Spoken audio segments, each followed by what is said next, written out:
বদমাশ করে।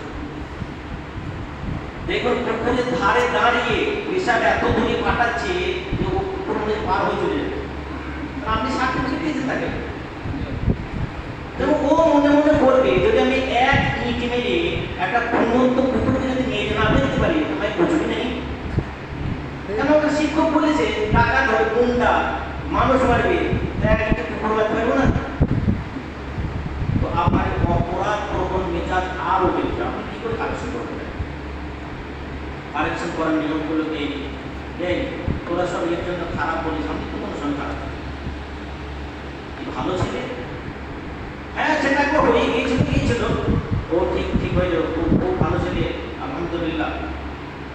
এই বাবা একটা নিয়ম তো দেখ, পানি আনতে না সঙ্গে পানি এই মরণ শরীরটা দেখবে যেখান থেকে খুব চঞ্চল ছেলে একটা চঞ্চল ছেলেকে ডাকবে, এর জন্য খারাপ